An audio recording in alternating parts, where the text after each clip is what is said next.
आइल्स दो तरह का होता है, आइल्स एकेडमिक, आइल्स जनरल ट्रेनिंग। और मेरा medium of instruction English plus Urdu दोनों तरह से रहेगा, ताकि तमाम स्टूडेंट्स को समझ आ सके। और जहाँ पे कहीं आपको कोई क्वेश्चन हो, क्वेश्चन लिख लें अपने पास, या अगर आप साथ ही पूछना चाहते हैं, इट्स अप टू यू। और इंट्रोडक्टरी क्लास में आज मैंने आपको ओवरऑल आइल्स का फॉर्मेट बताना है, क्योंकि मोस्टली स्टूडेंट्स को कोई आइडिया नहीं होता कितने मॉड्यूल्स हैं, उनकी टाइम मैनेजमेंट हमने किस तरह से सेट करनी है, उनकी टिप्स एंड ट्रिक्स, और हर चीज़ को हमने देखना है कि आपकी असेसमेंट किस तरह से होती है final exam. And let me tell you, IELTS academic का लेवल ऑफ डिफिकल्टी थोड़ा सा हाई होता है। IELTS general training a bit easy comparatively, IELTS academic उसको इजी समझा जाता है, लेकिन आइल्स एकेडमिक मुश्किल है, आपको टफ टाइम दे सकता है। लेकिन अगर आप मेहनत करें, टाइम दें, मेरी बताई हुई टिप्स एंड ट्रिक्स को, इंस्ट्रक्शंस को फॉलो करें, तो इनशाला 1.5 मंथ में आपकी बहुत अच्छी तैयारी हो जाती है। ये 1.5 मंथ का कोर्स होगा, जिसमें मैंने आपको मटेरियल और हर चीज़ वगैरह प्रोवाइड करनी है, मैंने आपको इनेबल करना है, मैंने आपके मॉक टेस्ट भी कंडक्ट करने हैं, मैंने आपके ग्रैंड मॉक टेस्ट भी कंडक्ट करने हैं। फिर जो स्टूडेंट कंप्यूटर बेस की तरफ जाना चाह रहे हैं, मैंने उनको कंप्यूटर बेस्ड टेस्ट के ऊपर भी इनेबल करना है। तो वो सब जिम्मेदारी मेरी है। आपने सिर्फ ये करना है कि इंस्ट्रक्शंस फॉलो करनी है, जो काम मैंने असाइन करना है आपने वो करना, दैट्स इट। और टाइमिंग हमारी फ्लेक्सिबल होगी। जहां जहां लैग करेंगे, यानी आपकी ग्रामर वीक है, आपकी वोकेबलरी वीक है, बोलने में इश्यूज हैं, वो चीजें आपको इंशाल्लाह आइल्स सिखाएगा, आपको इनेबल करेगा उसके ऊपर। वो ओवरकम हो जाएंगी चीजें आपकी, उस चीज की टेंशन नहीं ले। There are 4 modules in IELTS exam, जिसमें आपने अपेयर होना है speaking, listening, reading and writing. इन चारों मॉड्यूल्स में ओवरऑल भी इसका काउंट किया जाता है स्कोर, यानी कुछ स्टूडेंट्स की मिनिमम रिक्वायरमेंट होगी 6.5, कुछ की 7 की रिक्वायरमेंट होगी। तो वो हम डिफरेंट वेरी कर रहा होगा हर स्टूडेंट का स्कोर। लेकिन इंडिविजुअली भी इन चारों मॉड्यूल्स में आपने अपना अपना स्कोर मेंटेन करना है। ऐसा नहीं है कि आप स्पीकिंग में अच्छा ना परफॉर्म करें और कहें कि जी मेरा तो लिसनिंग अच्छा हो गया तो बस मेरा कंपनसेट हो जाएगा। ऐसा नहीं होना। स्पीकिंग में भी आपने उसको वो करना है, मेंटेन अपना स्कोर, और लिसनिंग, रीडिंग एंड राइटिंग का भी करना है। तो हर इंडिविजुअल मॉड्यूल्स में भी अपना स्कोर मेंटेन करना है, फिर वो चारों का काउंट होकर आपका ओवरऑल स्कोर बनेगा। Let's talk about speaking module. This is the shortest test in IELTS exam. It has 3 parts, and इसकी जो ओवर टाइम है वो 11 to 14 मिनट्स का टेस्ट होता है। This is the shortest test, और it's a 1-on-1 session with examiner. ठीक है, it's like a interview session. आप को जो असाइंड उन्होंने वेन्यू बताया होगा, आपने वहां जाना है, वहां पे थोड़ा सा वेट करना पड़ेगा, वहां पे मल्टीपल एग्जामिनर्स बैठे होंगे, वन बाय वन आपको भेजा जाएगा डिफरेंट ऑफिस में, यानी किसी स्टूडेंट का नंबर उस ऑफिस में आ जाएगा, किसी का उस ऑफिस में। बट वहाँ एग्जामिनर एक होगा और आप भी अकेले स्टूडेंट। तो 1-on-1 सेशन उसके साथ होगा। और in 11 to 14 minutes you have to give your best shot. आपने बताना है कि आपकी स्किल्स बहुत अच्छी हैं, बहुत स्ट्रांग है। आपके साथ एक तरह से रैपिड फायर खेला जाएगा वहां पे। सोचने समझने का टाइम नहीं होगा। क्यों? क्योंकि टाइम बहुत शॉर्ट है। और एग्जामिनर तो मोस्टली 11 to 14 मिनट स्पेंड भी नहीं करते, वो 10 मिनट के अंदर अंदर वाइंड अप कर देते हैं। 3 पार्ट्स कौन से होते हैं स्पीकिंग मॉड्यूल में, ये चीज मैंने आपको दिखानी है। ये है जी, आपकी स्क्रीन पे एक व्हाइट पेपर नजर आ रहा है, बेसिकली ये स्पीकिंग टेस्ट 1 है। इसमें part 1, part 2 and part 3। You will be assessed on 3 parts. Part 1 कहलाता है इंट्रोडक्शन एंड इंटरव्यू। इसमें एग्जामिनर आपसे रैंडम क्वेश्चनिंग करेगा, 4 to 5 रैंडम क्वेश्चंस पूछेगा। और मैं आपको ये भी गाइड कर दूं, यहाँ पे आपका जनरल नॉलेज या करंट अफेयर्स मैटर नहीं करता। बहुत से स्टूडेंट एकदम परेशान हो जाते हैं कि हमारा तो जनरल नॉलेज ही नहीं है, हम क्या, हमसे क्या पूछेंगे वहाँ पे। ऐसा नहीं है, आपकी रियल लाइफ रूटीन, आपकी हॉबीज, एक्टिविटीज, इन पर बात की जाएगी। For example, examiner can start, what is the name of your home town? What do you like the most about your hometown? What do you dislike about your hometown? काफी अहम topic है home town. इसके अलावा, what kind of accommodation do you live in? What's your favorite color? What TV program do you watch more often? Who's your favorite personality and why? What is your favorite color? So इस तरह की आपकी likeness और डिसलाइकनेस के हवाले से वो questioning करेगा। उसके बाद कोई एक टॉपिक लेगा और उसके ऊपर 4 से 5 क्वेश्चंस करेगा, जैसे for example history. What did you study in history lesson when you were at school, when you were young? तो पास्ट के हवाले से भी क्वेश्चनिंग हो जाती है, और पर्सनल मतलब करंट सिचुएशन के हवाले से भी वो आपसे पूछ सकते हैं। तो आपने टेंसेस का इस्तेमाल प्रॉपर कर। Part 1 is a two-way communication. In part 1, you are supposed to come up with at least 3 to 4 sentences, not shorter than that. कुछ स्टूडेंट्स क्या करते हैं, वन वर्ड आंसर देते हैं। What is your favorite color? Black. ये ज्यादा से ज्यादा एक सेंटेंस, दो सेंटेंस बोल देते हैं, there are many colours, I like black colours. ये कोई आंसर नहीं है। Keep in your mind, examiner is not looking for your personal likeness and dislikeness. He's just interested in your language skills. आप vocabulary कितनी अच्छी use करते हैं, आप अपनी लेंथ कैसे मेंटेन करते हैं। तो पार्ट 1 में आपने 3 to 4 सेंटेंसेस का आंसर तो देना ही देना। ठीक है, बेशक क्वेश्चन शॉर्ट है, आपका आंसर शॉर्ट नहीं होना चाहिए, एंड प्लस vocabulary अच्छी यूज करें। जब हम अपना रेगुलर क्लासेस स्टार्ट करेंगे, आप लोगों के एडमिशन हो जाएंगे, हम अपनी प्रॉपर क्लासेस स्टार्ट करेंगे, मैं आपके साथ वोकेबलरी के लेसन भी शेयर करूंगी कि आप अपनी वोकेबलरी को कैसे इंप्रूव कर सकते हैं। So this is part 1 which is called introduction and interview. It's a two way communication. Immediately after that examiner will move on to the part 2। Part 2 में आप थोड़ा आपको जूम इन करके दिखा देती हूँ। This is called Q card session.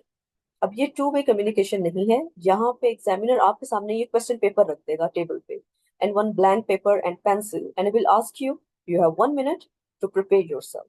सिर्फ इस पार्ट में आपको प्रिपरेशन का टाइम मिलेगा, ना तो पार्ट 1 में मिलेगा ना पार्ट 3 में। तो उस 1 मिनट में आपने जल्दी से उस ब्लैंक पेपर के ऊपर अपने नोट्स लेने हैं, अपने इस टॉपिक को देखना है जल्दी से। For example, describe the neighbourhood you lived in when you were a child, and you should say, ये आपके क्यू कार्ड्स हैं, where in your town or city the neighborhood was, what kind of people lived there, what it was like to live in this neighborhood, कैसा experience था, कैसे लोग थे, what ever. अब इस सब को ब्लेंड करके आपने अपने माइंड में एक स्टोरी बनानी है। उसके बाद एग्जामिनर कहेगा, okay your time starts now, start speaking. आपने उस पर बोलना स्टार्ट करना है। स्टॉप वॉच ऑन हो चुकी होगी, आपने एटलीस्ट 2 मिनट तक इस टॉपिक के ऊपर बात करनी है, ये नेबरहुड का जो टॉपिक है, और इन सारे क्यू कार्ड्स को उसके अंदर ब्लेंड करना है। अगर आप बहुत अच्छा परफॉर्म कर रहे हो, पार्ट 1 में भी अच्छा परफॉर्म किया है, पार्ट 2 में भी आपका अच्छा स्टार्ट था, तो एग्जामिनर पास का 2 मिनट तक ड्रैग नहीं भी करते। वो आपको 1.5 मिनट के बाद ही, okay thank you your time is up, आपको खामोश करवा देते हैं। और ये बहुत अच्छा जेस्चर है अगर एग्जामिनर आपको खामोश करवा रहा है, क्योंकि थैंक यू सो मच। अगर आप खुद से खामोश हो गए हैं, स्टक हो गए हैं, आपको आइडियाज नहीं आ रहे हैं, एंड या ओके ओके ओके या दैट्स इट, अगर आप इस तरह से एंडिंग कर रहे हैं तो आपके बैंड पे इफेक्ट आता है। बेहतर है कि हम जब क्लास में आपकी मैं स्पीकिंग की प्रैक्टिस करवाऊंगी, स्टॉप वॉच ऑन करेंगे और इसके ऊपर आप 2 मिनट तक की प्रैक्टिस करेंगे। अपने आइडियाज जनरेट करना है, वोकेबलरी का अच्छा इस्तेमाल करना है। लेंथ बहुत मैटर करती है स्पीकिंग एग्जाम में। प्लस आपकी आवाज की इंटोनेशन, यानी आवाज का उतार चढ़ाव, expressions, vocal expressions, even facial expressions बोलते हुए, आपकी body language, body gesture, eye contact कैसे मेंटेन करना है, स्टार्ट कैसे लेना है, ओवरलैपिंग नहीं आनी चाहिए वर्ड्स की। ठीक है, मोस्टली स्टूडेंट्स कैसे स्टार्ट लेते हैं, या नो या आई नो दैट, ये जो है ना कंफ्यूजन, ये नहीं आनी चाहिए। बहुत से कनेक्टर्स होते हैं, आप उनका इस्तेमाल करें, जैसे well I would like to talk about this thing, to be very honest, if truth be told I can see, ma'am इस तरह ये से। जहूर खान। जी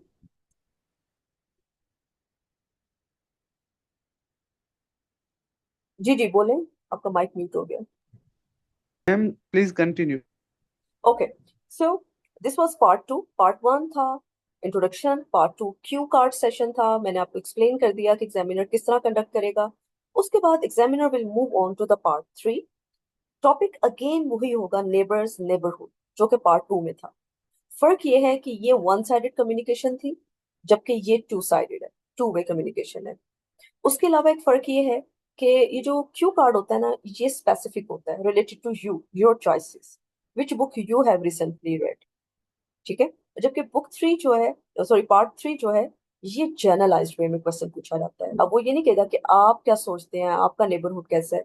वो क्वेश्चन करेगा, what sort of things can neighbours do to help each other. वो generalize कर देगा question को। यहाँ पे क्वेश्चन भी लॉन्ग है, your answer should be long enough, at least 40 second long answer is required in part 3। Stop watch तो on करने की जरूरत नहीं है, लेकिन आपने अपने आंसर्स को लेंथी करना है। At least 40 second long answer is required in part 3। So this was all about speaking format. मैंने आपको सिर्फ फॉर्मेट से इंट्रोड्यूस करवाना था आज। जब हम क्लास में स्टार्ट करेंगे तो हम डेफिनेटली पार्ट 1 से स्टार्ट लेंगे, यहाँ पे अपने आंसर्स की लेंथ को, वोकेबलरी को, आइडियाज जनरेशन का काम करेंगे, और फिर आहिस्ता आहिस्ता पार्ट 2 और 3 पे हम प्रैक्टिस करेंगे। इसके अलावा आजकल मार्केट में जो अपडेटेड टॉपिक्स हैं स्पीकिंग को लेकर, वो मैं आपके साथ शेयर करूंगी, क्योंकि मैं जो बुक शेयर करती हूँ स्पीकिंग के टॉपिक्स के हवाले से, वो रिलायबल है, अभी तक कोई ऐसा टॉपिक नहीं है जो उस बुक से बाहर आता हो, बट उस बुक में टॉपिक्स भी तो 500 प्लस है। यानी 200 टॉपिक्स जो हैं वो पार्ट 1 के हैं, 200 प्लस टॉपिक्स पार्ट 2 एंड 3 के हैं। तो मैं आपके साथ जो अपडेटेड मटेरियल है वो मैं आपके साथ शेयर करती रहूंगी। आपको मैप आ सकता है, इस मैप की डिटेल्स लिसनिंग में प्ले की जाएंगी, आपने साथ साथ फिल इन द ब्लैंक्स में उसके आंसर्स लगाने हैं। मिसिंग इन्फॉर्मेशन आपने सुन के लिखनी है इसके अंदर। इस तरह से लिसनिंग एग्जाम होता है। इसी तरह से सेक्शन 3 आ जाता है, उसमें एमसीक्यूज हैं। अब एक नई ऑडियो चलेगी, उसके अंदर डिफरेंट बातें हो रही होंगी, आपने सुननी है और आपने उसमें से एक आंसर सेलेक्ट कर लेना है। वो जो आपस में बात कर रहे हैं उसमें से राइट आंसर कौन सा है। तो एमसीक्यूज आ सकते हैं आपको इसमें। Fill in the blanks again आ गई हैं, no more than 1 word answer, 2 word लिख दिए तो आंसर गलत हो जाएगा। ये छोटी छोटी डिटेल्स रूल्स इनका ख्याल रखना है।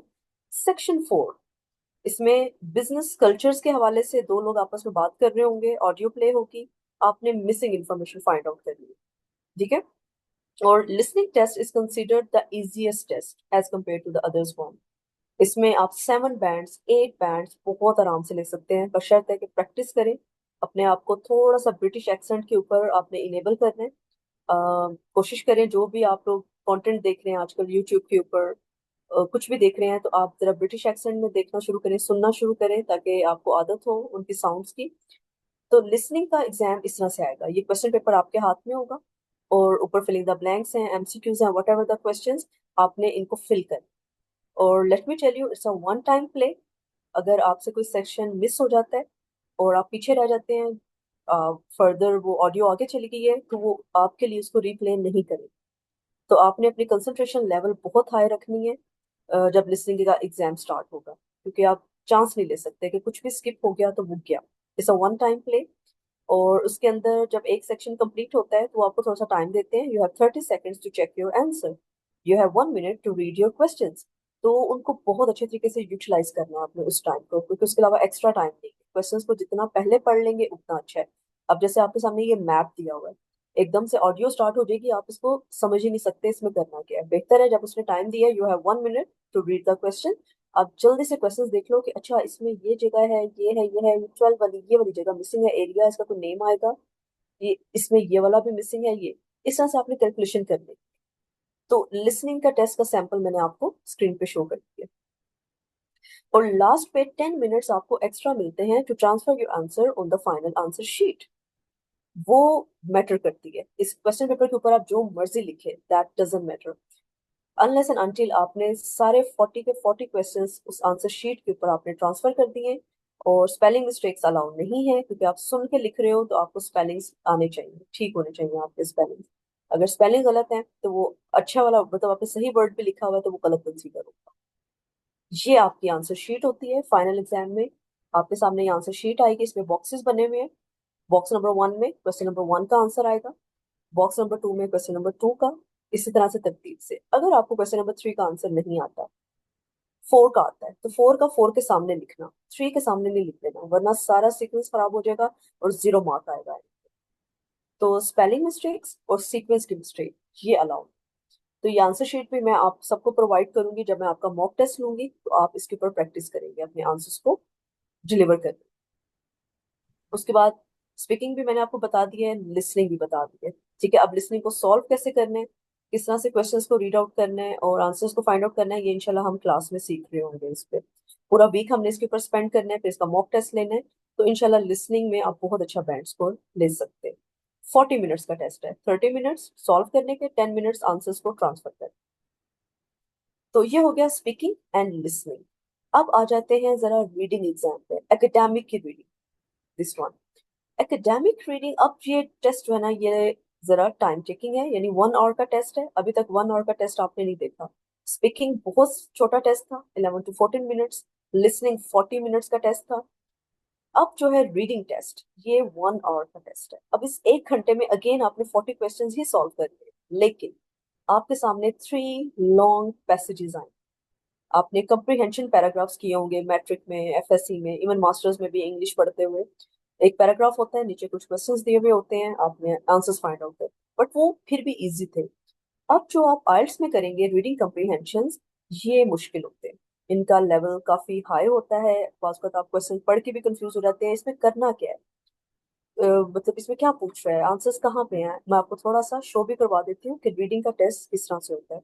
आपकी स्क्रीन पे ये नजर आ रहा है, विलियम हेनरी पर्किन, ये पूरा पैसेज है। आप देख सकते हो कि कोई भी इंफॉर्मेशन बोल्ड करके नहीं दी हुई है, सेपरेट नहीं है, कोई हेडिंग्स नहीं है, नथिंग। तो स्टूडेंट ने खुद फाइंड आउट करना होता है कि मेरा आंसर कहाँ पे है। सेकंड पेज पे भी यही टेस्ट है। और नेक्स्ट आप थर्ड पेज पे जाते हैं तो ये क्वेश्चंस आ जाते हैं। ट्रू फॉल्स नॉट गिवन आ जाता है। उसके बाद लिस्ट ऑफ हेडिंग्स है। उसके अलावा no more than two words answer.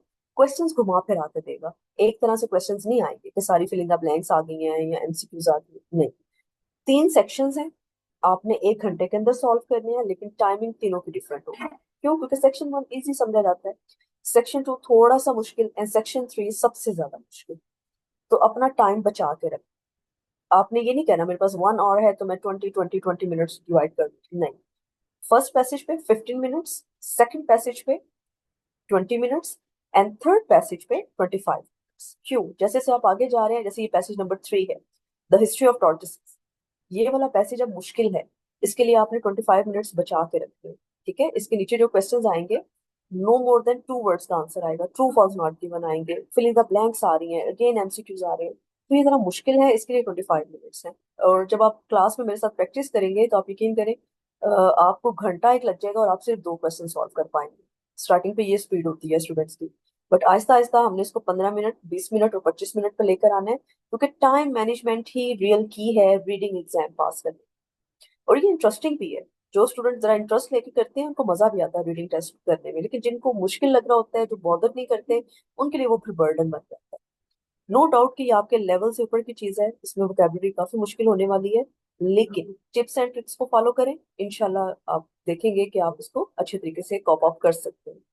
तो ये डिफरेंट टेस्ट मैं आपके साथ शेयर कर दूंगी और हम इसको सॉल्व करेंगे। इसकी जो टिप्स एंड ट्रिक्स है ना, जैसे अब क्वेश्चन पढ़ना है आपने पहले, ठीक है, अब इसमें से ढूंढना क्या है, कौन से वर्ड्स हैं जिनको फोकस करना है, कौन से की वर्ड्स हैं जो आपको लीड करते हैं और आप पैसेज में जाके पढ़ना शुरू करते हैं तो आपको आंसर मिल जाता है अपना। 1 वर्ड आंसर भी हो सकते हैं, 2 वर्ड्स भी, 3 वर्ड्स भी, उन्होंने इंस्ट्रक्शंस दी होती है, उनसे आगे पीछे नहीं। अगर उन्होंने कहा है ना 2 वर्ड आंसर, तो फिर यहाँ 1 वर्ड लिख लो या टू, टू से ऊपर गए तो आंसर गलत हो जाएगा। स्पेलिंग मिस्टेक्स इसमें भी अलाउड नहीं होती। और इसके अंदर सबसे मेन चीज, रीडिंग एग्जाम में हमने टाइम मैनेजमेंट को अपना देखना है। तो ये उसका एक सैम्पल पेपर है जो मैं आपकी स्क्रीन पे शो कर रही हूँ। बाकी जब आप इसको खुद से सॉल्व करेंगे फिर आपको समझ आएगी इस टेस्ट रीडिंग की। लेकिन रीडिंग इस तरह से होता है। Last but not the least academic writing है। एकेडमिक राइटिंग मॉड्यूल, और ये हम सबसे लास्ट पे करते हैं। क्यों? क्योंकि राइटिंग तक पहुंचने के लिए आपकी काफी हद तक वोकेबलरी, सेंटेंस स्ट्रक्चर, स्पीकिंग में ठीक हो चुका होता है, तो फिर राइटिंग में उस चीज की आपको हेल्प मिलती है। राइटिंग इटसेल्फ 1 आवर का टेस्ट है, 60 मिनट्स। और इसके अंदर आप 2 टास्क प्रोवाइड परफॉर्म करते हैं, task 1, task 2। Task 1 is called report writing, task 2 is called essay writing. यकीनन आपके लिए एसे लिखना बहुत मुश्किल है, और आइल्स का जो एसे है होता भी मुश्किल है, बट इसकी भी एक बाकायदा फॉर्मेटिंग होती है, वो मैं आपको गाइड करूंगी। टीचर का मकसद ये है क्लास में आपको हर डिटेल से जो है ना वो अदा करें, और उसके फॉर्मेट के अंदर रहते हुए हम एसे लिखेंगे। अच्छा, इसका भी 60 मिनट है ना, तो टाइम इक्वल नहीं देना, 20 मिनट्स एंड 40 मिनट्स में हमने इसको डिवाइड कर देना है। क्यों?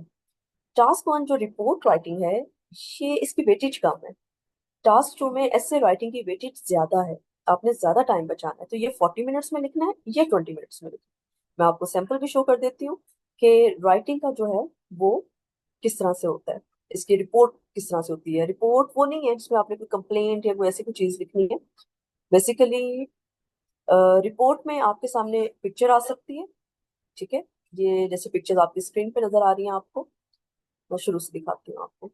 आपको या तो कोई लाइन ग्राफ आ सकता है, जिस इस तरह का कलरफुल पिक्चर आएगी, क्वेश्चन होगा, इसको आपने 150 वर्ड में लिखते हैं, ये भी लाइन ग्राफ है, 150 word. Bar graph, double bar graph, double pictures को भी आपने टैकल करना है। Pie chart, table, table plus bar graph, double picture आ गई है, डबल पिक्चर आ गई है। फ्लो चार्ट, फ्लो चार्ट्स आ जाते हैं आपको। गिवन इंफॉर्मेशन को जस्ट इंग्लिश में नीचे सेंटेंसेस में लिखें, कोई कैलकुलेशन नहीं करनी, कोई मैथमेटिकल चीजें इसके अंदर इन्वॉल्व नहीं होती है। किसी नतीजे पे आपने नहीं पहुंचना होता, मतलब कंक्लूड नहीं करना, आपने समराइज करनी है इंफॉर्मेशन। ये है केचप मेकिंग प्रोसेस है, बात बात चॉकलेट मेकिंग प्रोसेस आ जाता है, ब्रिक मेकिंग प्रोसेस आ जाता है। तो आपने अपने आप पे प्रैक्टिस करनी है कि प्रोसेस को आपने किस तरह से लिखना है पेपर पे स्टेप वाइज। इसमें पैराग्राफ्स की डिवीजन बहुत मैटर करती है, हर पैराग्राफ का स्टार्ट किस कनेक्टर से करना है, कॉमास का इस्तेमाल कैसे है, ये सब चीजें। उसके बाद एक मैप है। मैप जरा मुश्किल समझे जाते हैं लेकिन हो जाते हैं, कोई मसला नहीं है। इसकी टेक्निकलिटीज आपके साथ शेयर करूंगी। इसमें भी 4 पैराग्राफ्स हैं, 150 वर्ड। अच्छा, 150 वर्ड से ऊपर भी जा सकते हैं, बट वो ज्यादा नहीं, 15-20 वर्ड ऊपर हो जाए ठीक है। बहुत ज्यादा अगर आप लिखेंगे, 200 वर्ड का अगर आप लिखेंगे, तो ग्रामेटिकल मिस्टेक्स होंगी, आइडियाज की रेपिटेशन होगी, तो फायदा नहीं है। इसी तरह से ये भी एक साइकिल आ सकता है, इसको भी आपने लिखना है। तो बेसिकली रिपोर्ट ये चीजें होती हैं, एक पिक्चर आएगी, आपने इसको लिखना है। फिर मैंने कुछ ये अलग से क्वेश्चंस भी कलेक्ट किए हुए हैं स्टूडेंट्स, आपके साथ मैं शेयर करूंगी। आप इसमें से एक टेबल उठाएंगे और अपना मुझे एक रिपोर्ट लिख के दिखाएंगे। आप एक पाई चार्ट उठाएंगे और अपनी मुझे रिपोर्ट लिख के दिखाएंगे, बट पहले मैं आपको सिखाऊंगी कि आपने इनकी इंफॉर्मेशन को कैसे जो है ना वो लिखना है। चले student, for today. Thank you so much for joining. आप लोगों ने टाइम लगाना और ज्वाइन किया, आप सबसे रिक्वेस्ट है आप लोग अपना एडमिशन करवाएं, और ताकि हम कल से अपनी रेगुलर क्लासेस स्टार्ट कर सकें। उसके बाद मेन जो हमारा एसे राइटिंग है वो है, इसकी कंपोजिशन स्ट्रक्चर आपके साथ शेयर की जाएगी कि आपका जो एसे है वो 4 या 5 पैराग्राफ से ऊपर नहीं जाना चाहिए। अगर आप 4 पैराग्राफ्स लिख रहे हैं तो किस तरह से होगा, अगर आप 5 पैराग्राफ्स लिख रहे हैं तो किस तरह से होगा, और अगर आपने अपना एसे लिख लिया है तो उसको असेस किस तरह से किया जाएगा, उसका असेसमेंट क्राइटेरिया क्या होगा। उसके बाद ये कनेक्टर्स, लिंकिंग वर्ड्स, ये सब चीजें आपके साथ शेयर होंगी। आइट्स में आप 7 to 8 टाइप्स के एसेज लिखते हैं। हर टाइप ऑफ एसे के साथ आपका इंट्रोडक्शन करवाऊंगी, आपको उसकी पहचान, फिर उसके बाद उसको लिखना कैसे है, पैराग्राफ्स किस तरह से हैं, फुल ब्लॉक फॉर्मेट में, कनेक्टर्स का इस्तेमाल, कोहेजन एंड कोहेरेंस, बहुत ज्यादा डिटेल्स देखनी पड़ती हैं। ग्रामेटिकल मिस्टेक्स अपनी जगह, स्पेलिंग मिस्टेक्स अपनी जगह, उनका तो सवाल ही पैदा नहीं होता राइटिंग में। और जो इनका फॉर्मेट है, जैसे फॉर एग्जांपल जस्ट इंट्रोडक्शन ही अगर लिखना हो तो उसका भी बकायदा एक प्रोसीजर है। ऐसा नहीं है कि कोई भी टॉपिक आ गया तो बस लिखना शुरू कर दिया बगैर सोचे समझे, नहीं। तो आइल्स का जब हम एसे स्टार्ट करेंगे तो आपको तमाम एसेस के साथ पहले मैं इंट्रोड्यूस करवाऊंगी, उनकी टाइप्स बताऊंगी। इसमें डिस्कस बोथ साइड्स एसेस आ जाते हैं। इसमें problem solution, cause and effect, benefits वाले यानी एडवांटेज डिसएडवांटेज ऐसे आ जाते हैं। इसमें positive and negative development essays आ जाते हैं, ओपन एंडेड क्वेश्चंस हैं। तो 7 to 8 टाइप्स के एसेस होते हैं। इसमें अपना सेंटेंस स्ट्रक्चर, जिन स्टूडेंट्स की रिक्वायरमेंट 7+ बैंड्स की है उनको कंपाउंड और कम्प्लेक्स स्ट्रक्चर्स आने चाहिए, उनको इडियोमेटिक फ्रेजेस पता हो, उनकी वोकेबलरी बाकी स्टूडेंट्स की निस्बत अच्छी होनी चाहिए। किसी भी टॉपिक के ऊपर लिखना है, पहले बैठ के थोड़ी सी रिसर्च करनी है, थोड़े words, vocabulary, synonyms search out कर लेने हैं, फिर उनको यूज करना है अपनी राइटिंग में। अगर आप सिंपल स्ट्रक्चर यूज करोगे, सिंपल सेंटेंसेस, कोई फायदा नहीं, वो आपको 5 बैंड से ऊपर नहीं देंगे। बट जैसे ही आप कंपाउंड सेंटेंस यूज करोगे, कम्प्लेक्स कंपाउंड कम्प्लेक्स भी होते हैं, तो आपका जो बैंड स्कोर है वो एकदम ऊपर चला जाता है। उसमें फिर आप 3 से 4 अच्छे वाले वोकेबलरी वर्ड्स यूज कर लेते हैं, स्कोर और ऊपर चला जाएगा। और लेंथ 250 वर्ड्स है, मैक्सिमम मैक्सिमम 280 तक कर ले, इससे ऊपर नहीं जाना। अगर आप 300 वर्ड का ऐसे लिख रहे हैं तो आप अपने लिए खुद मुश्किलात पैदा कर रहे हैं, वो नहीं करनी है। तो this was all about today's demo. ये आइल्स का ओवरऑल एक स्ट्रक्चर है। मैंने 4 मॉड्यूल्स को इंट्रोड्यूस किया आपसे, मैंने उसकी काफी डिटेल्स भी बता दी हैं।